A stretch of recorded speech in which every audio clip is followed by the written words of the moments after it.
Yo, what up, Street Talk, Street God, Street Vlogs? All right, Urkham the house, right?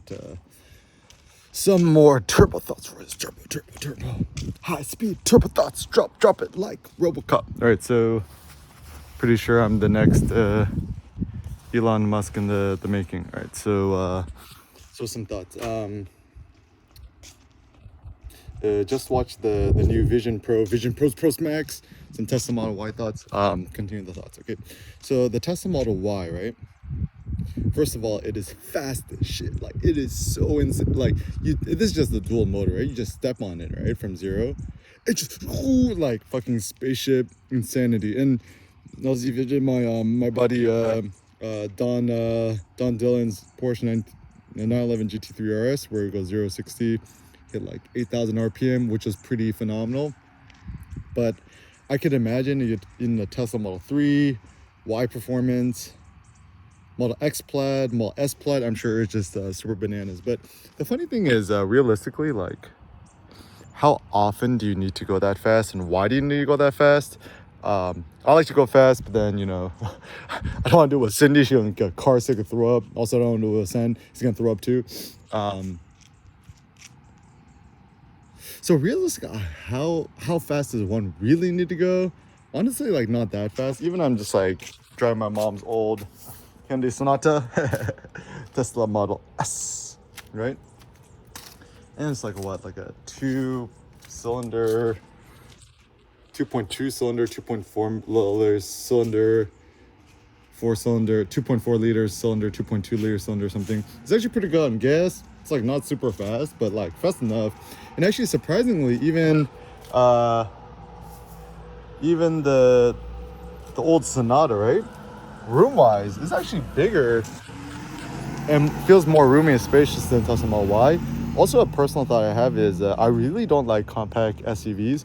So the funny thing is Tesla Model Y. So test driving it, right? First and foremost, being like a little bit elevated off the ground, higher up.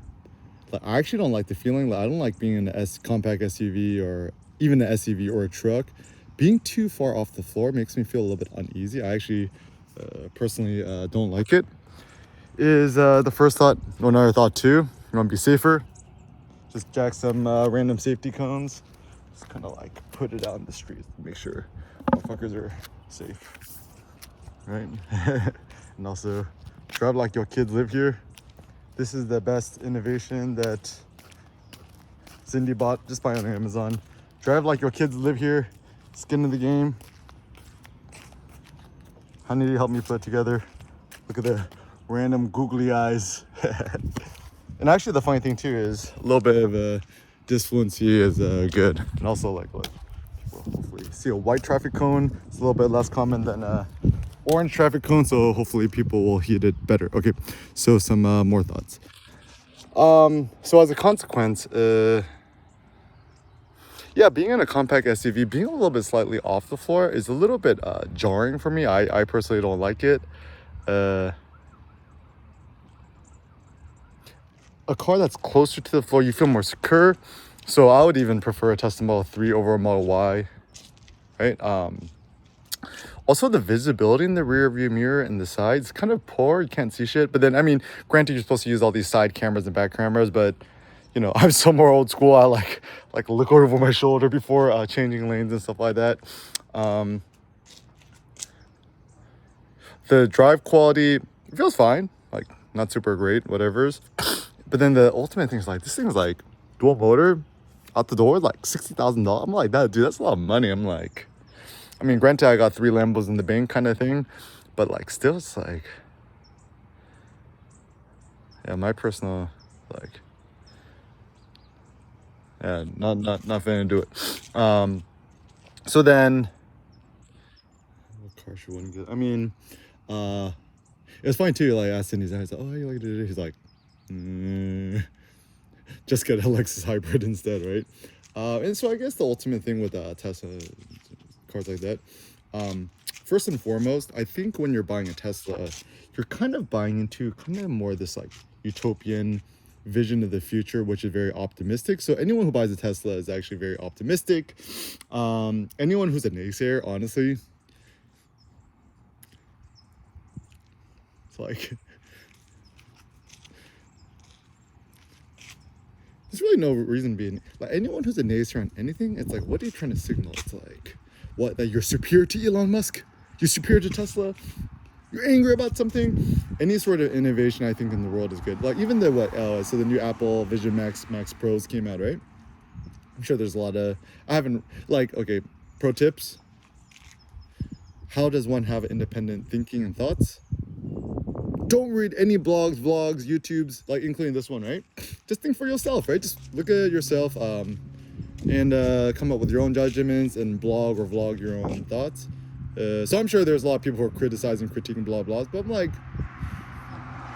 there's no point in critiquing or criticizing something without offering constructive feedback and suggestions.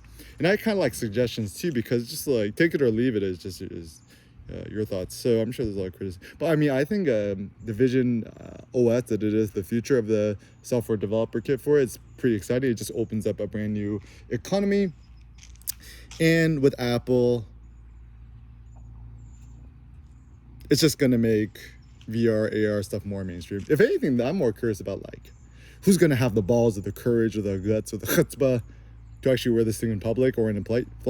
Because 99.99% of people are like super duper insecure. Like even like our best friend Kanye says, I promise, I'm so self-conscious. You want to see me at least with one of my watches. It's like, so yeah, actually, I think the social courage to wear this thing in public is interesting. Some other thoughts about just the Vision OS, Apple Vision Pros Max, whatever's.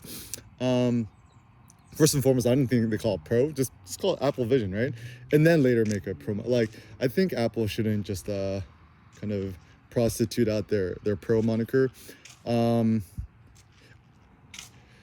more interested in being able to use this thing outside, outdoors, in the wilds. So some thoughts, right? If Apple, this is some suggestion for Apple, right? So first and foremost, the promise of putting on a plane is a very interesting use case. But the problem is when you're on a plane, right? Planes are super effing loud, like they're really, really loud.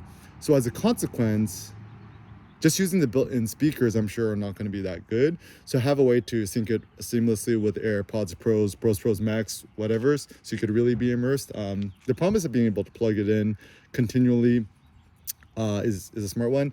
I actually think Apple, like actually as a real early VR user adopter, whatever, the portable battery pack on the Pocket is actually a super smart idea, because the biggest issue now with a lot of these headsets, and I test drove a Quest 2, whatever, the Oculus Quest 2, Meta Quest 2, whatever it's called now. It's just too heavy and it kind of gives you neck carpal tunnel pain. So being able to offload the weight from your head into your pocket is a smart idea. Other things I find interesting is that like marketing the video, marketing video is just like super boring. It's just like, it needs to go back to Joni Ive level, right? And like, I think also the big issue with the Apple Vision, it just doesn't look cool. Like, it's like, this is simple heuristic. Would it be considered cool for some sort of hipster to be wearing that at a coffee shop in public? Not really, right? And also I find the marketing, okay, so nowadays Apple and companies in general, the marketing is really, it's like, why is there like a little girl wearing it as the advertising material? Like, like, she can be the end user for it? No. It's gonna be like some sort of like tech nerds like me, dudes in their 30s, 40s, maybe 50s, disposable income, wanna do all the latest gadgets and gears, right? And then the question is like, what is it really for?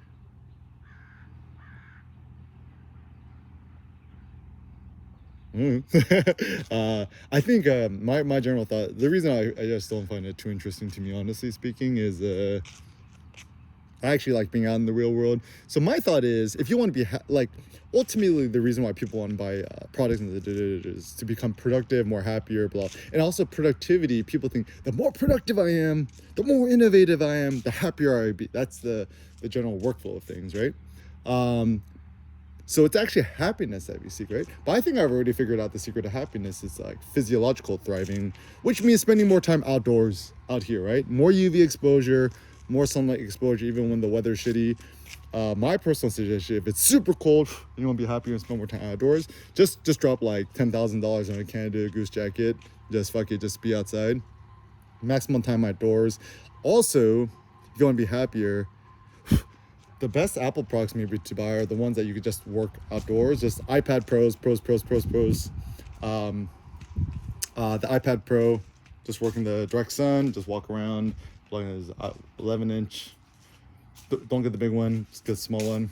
Or even work on your iPhone outdoors is a good idea. So anything that you could compute outdoors, not on a laptop, is a good idea. I mean, if anything, I actually think that we knew Spartan tech innovator peoples, we knew Spartans, we should not use a laptop as much as humanly possible. I think laptops are just bad for your health, bad for your sanity, for your body, your carpal tunnel. In fact, like, I started getting really, really bad carpal tunnel on just using my MacBook Pro, using the trackpad and the keyboard. And ever since switching to just the iPad Pro, no stupid keyboard, no stylus, all my pain's gone away. Also, using voice dictation has been kind of a game changer, etc. Also, other things cool, the Vision Pros, whatever's. I kind of like the synthesis of the M2 and the new R1 chip. So I really think that Apple, what they're doing with the whole M series chips are interesting. So moral of the story is M chip or nothing.